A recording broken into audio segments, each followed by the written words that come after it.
बिस्मिल्लाहिर्रहमानिर्रहीम। अस्सलामुअलैकुम। कही अनकही के साथ वजी अहमद सिद्दीकी आपकी खिदमत में हाजिर है। दावत और तबलीग इस्लाम के लिए जो पैसे वक्फ थे उनको किसी और मद में अगर ख़र्च कर दिया जाए तो उसके बारे में आपकी क्या राय है? आप क्या समझते हैं? यानी एक रकम जो इस मकसद के लिए दी गई हो कि इसे सिर्फ़ तबलीग इस्लाम में ख़र्च किया जाए, लेकिन उसे कोई अपने ज़ाती मफाद में, अपने दूसरे अखराजात में ख़र्च कर डाले, तो उसके बारे में आपकी क्या राय है? बैनुल अक़वामी इस्लामी यूनिवर्सिटी इस्लामाबाद के इदारे दावा अकेडमी को अमलन गैर फ़ाल कर दिया गया है। इस्लामी यूनिवर्सिटी के अरबाब इख्तियार ने वफाकी हुकूमत की जानिब से इस्लामी यूनिवर्सिटी को इस्लाम की तबलीग व तरवीज के लिए मख्तस करदा 14 करोड़ रुपए की जो रकम है वो दी गई थी दावा अकेडमी के लिए, और वो दावत व तबलीग पर ख़र्च करने के बजाय दावा अकेडमी के इंतज़ामी अखराजात में उसको शामिल कर दिया गया, और जो इंतज़ामी और अखराजात और तनख्वाहों के अखराजात के लिए इस्लामी यूनिवर्सिटी रकम देती थी उसको मिन्हा कर लिया गया, माइनस कर दिया गया, और यूनिवर्सिटी के बजट में दावा अकेडमी के अखराजात नहीं शामिल किए गए। वो 14 करोड़ सिर्फ, क्या 14 करोड़ में दावा अकेडमी चल सकेगी? यानी दावत व तबलीग इस्लाम को रोक दिया अमलन। अब ये अमलन गैर फ़ाल हो गई है, कहा यह जा रहा है। इसका सबूत ये है कि दावा अकेडमी के निस्फ से ज़ायद तदरीसी और तहक़ीक़ी अमले का यूनिवर्सिटी की मुख्तलिफ़ फ़ैकल्टीज़ में तबादला किया जा रहा है, और यूनिवर्सिटी के दावत व तबलीग के जो दावे कि 14 करोड़ रुपए थे, ये उसको फ़ंड जो है वो यूनिवर्सिटी ने ज़ब्त कर लिया, यानी इसको अपने पास ले आई है, बजाय इसके कि इसके लिए जो दावत व तबलीग के लिए मख्तस थे, तनख्वाहों के लिए नहीं थे, इंतज़ामी उमूर के लिए नहीं थे, बल्कि सिर्फ दावत और तबलीग के लिए जो इंतज़ामात, जलसे, किताबें वग़ैरह होती थी उनके लिए।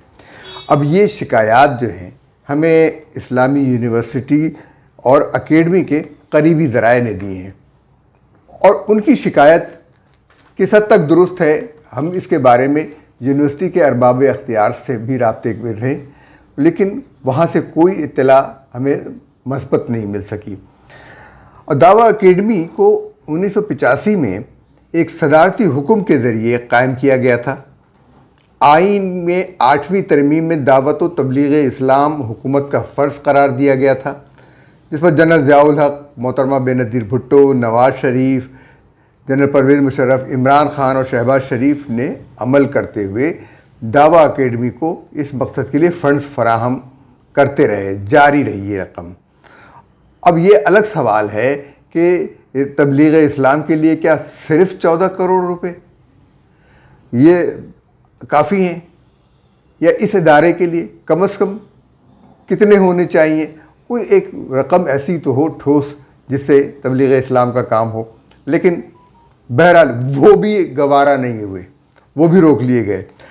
अब इस्लामी यूनिवर्सिटी की इंतज़ामिया में ऐसे कौन से लोग आ गए हैं जो इस आइनी ज़िम्मेदारी की राह में रुकावट बन रही है? यानी हुकूमत की एक आइनी ज़िम्मेदारी है कि वो तबलीग इस्लाम का काम करे, तरवीज इस्लाम का काम करे, ये आइन में दर्ज है, ये हुकूमत की आइनी ज़िम्मेदारी है, और इस आइनी ज़िम्मेदारी को हुकूमत इस्लामी यूनिवर्सिटी की दावा अकेडमी के ज़रिए पूरी कर रही थी, मगर इस्लामी यूनिवर्सिटी ने इसकी राह में भी रुकावट डाल दी है।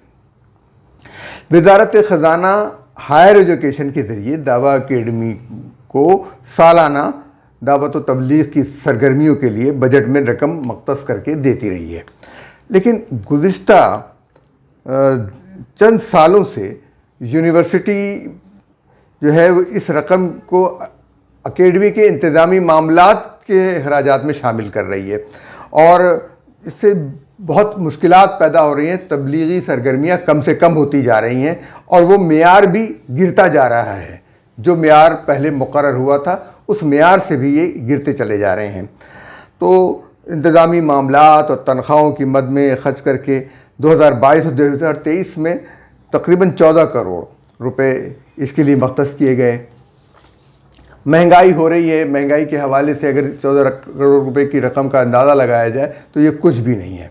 मगर ये भी बर्दाश्त नहीं है तबलीग इस्लाम के लिए ये रकम सरकारी तौर पर खर्च हो, ये बर्दाश्त नहीं है। किसको बर्दाश्त नहीं है मालूम नहीं। फ़िलहाल तो इस्लामी यूनिवर्सिटी के अरबाब इख्तियार ने ये काम किया है। अब इस अकेडमी के जो सरबराहान थे उनमें शाह फैसल अवार्ड याफ्ता डॉक्टर महमूद अहमद गाजी मरहूम, जिनकी कई कुतुब हैं, वो डॉक्टर अनीस अहमद, डॉक्टर खालिद अलवी मरहूम, प्रोफेसर अब्दुल शाकिर जब्बार शाकिर मरहूम और डॉक्टर साहबजादा साजिदुर्रहमान और डॉक्टर खालिद अलवी मरहूम जैसे नामवर उलमा और स्कॉलर रह चुके हैं। अब एक नहायत ही गैर मारूफ शख्सियत इसके डायरेक्टर जनरल हैं। कहा यह जाता है कि वो किसी मस्जिद के इमाम थे। कोई बात नहीं है, हो सकता है कि उन्होंने मेहनत की और अपना इल्म बढ़ाया हो, मगर वो मशहूर और मारूफ नहीं है। उनकी क्या तसानीफ़ है ये सब कुछ हमें मालूम नहीं है। बहरहाल हो ये रहा है कि काम नहीं हो रहा दावत व तबलीग का। अकेडमी में 40 स्कॉलर्स हैं जिनमें से अक्सर PhD हैं और अकेडमी के लोग फैसल मस्जिद की इमामत और वहाँ इबादत के लिए इंतज़ामात करते हैं, लेकिन इसके लिए कोई रकम नहीं लेते, वो ज़ायद पैसे नहीं लेते और सरकारी फंड से उन्हें कुछ दिया भी नहीं जाता। आलमी तौर पर इस अकेडमी की शोहरत है। मुल्क भर में इसके कई ज़ैली मराकज़ हैं जो काम कर रहे हैं दावत व तबलीग का प्रोग्रामों का। मुसल्लह अफवाज में दीन का शऊर पैदा करने के लिए 1987 से अकेडमी मुसलसल तरबियती प्रोग्राम मुनक़िद करती है और आर्मी के मुख्तलिफ़ यूनिट्स के में जो 3000 से ज़ायद इमाम हैं या आइम्मा कराम हैं उनकी तरबियत के लिए 102 से ज़ायद प्रोग्राम करते हैं। और ये प्रोग्राम जो हैं वो फ़िरक़ा वाराना हम आहंगी और फ़िरक़ा वाराना कशीदगी से हटकर फ़िरक़ा वारियत से हटकर होते हैं। उनकी तरबियत ऐसी की जाती है कि वो फ़िरक़ा वारियत को फ़रोग़ न मिले। इस्लामी लिटरेचर पर कौमी और बैनुल अक़वामी ज़ुबानों में 1300 से ज़ायद कुतुब शायद हो चुकी हैं मुख्तलिफ़ ज़ुबानों में। पाकिस्तानी और गैर मुल्की ज़ुबानों में कुरान हकीम के 10 मुख्तलिफ़ तराजिम, मुख्तलिफ़ ज़ुबानों में 10 मुख्तलिफ़ ज़ुबानों में तराजिम जो हैं वो शाये किए हैं। और मुख्तलिफ़ अमूमी और तहक़ीक़ी जराइद शायद में दावा, हाईलाइट्स और माहाना मुजल्ला दावा और रिसर्च जर्नल जो है इनसाइट शामिल है। इसके अलावा ऑडियो विजुअल लाइब्रेरी जो है वो मौजूद है। उसके मवाद के 1986 से ऑडियो विजुअल एक FM रेडियो है जो वॉइस ऑफ नॉलेज के नाम से चल रहा है, अपनी नशरियात कर रहा है। यह अकेडमी गैर फ़िरक़ा वाराना गैर सियासी खिदमत अंजाम दे रही है एक तालीमी इदारे की निगरानी में। और शाह फैसल मस्जिद जो है इस्लामाबाद में ये कायम है। 14 करोड़ का बजट तो तबलीग इस्लाम के नाम पर वैसे ही मजाक है और वज़ीर आज़म साहब इसका नोटिस लें और इसके बजट को बढ़ाएं और दावा अकेडमी का सरबराह किसी काबिल और मुस्तहकम और ऐसी शख्सियत को दें कि जो इसको चला सके और ताकि ये बात जो है इदारा अपनी मदद आपके तहत भी चले और तबलीग इस्लाम का वाकई काम कर सके। क्योंकि इस वक्त हमें फ़िरक़ा वाराना हम आहंगी की ज़रूरत है, तो इसके लिए ऐसे ही इदारे चाहिए।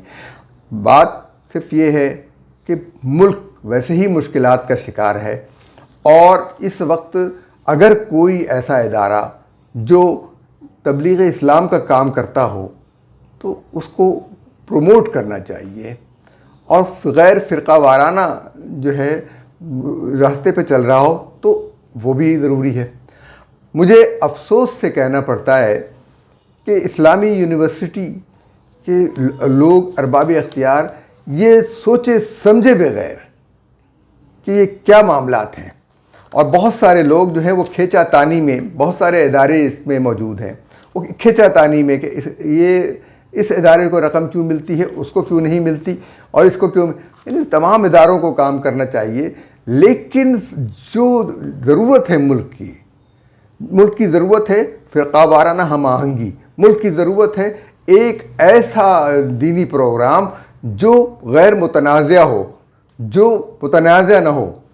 और ये प्रोग्राम दावा अकेडमी वाले ही तैयार कर सकते हैं। मुल्क में जब इस्लामी त्यौहार आते हैं, यानी ईद, बकरीद, रमज़ान वग़ैरह, तो अदाकारों और अदाकाराओं से इस्लाम की तबलीग का काम लिया जाता है, लेकिन दावा एकेडमी और उसके स्कॉलर्स को नज़रअंदाज कर दिया जाता है। मेरा ये कहना है कि दावा एकेडमी को पाकिस्तान का मीडिया भी देखे और वहाँ से स्कॉलर्स के मुस्तनद प्रोग्राम ले और उनसे प्रोग्राम तैयार करवाए। ये ना हो कि आप जो है मुतनाज़िया प्रोग्राम करें और जिसका के नतीजे में मुल्क में और इंतशार फैले। तो इसलिए ज़रूरी है कि दावा एकेडमी जैसे इदारों को ज़िंदा रहने दिया जाए, उनको ख़त्म न किया जाए। ये फ़िरका वाराना हम आहंगी के लिए बहुत ज़रूरी है और मुल्क के बका के लिए भी ज़रूरी है। इजाज़त दीजिए। अल्लाह हाफ़िज़।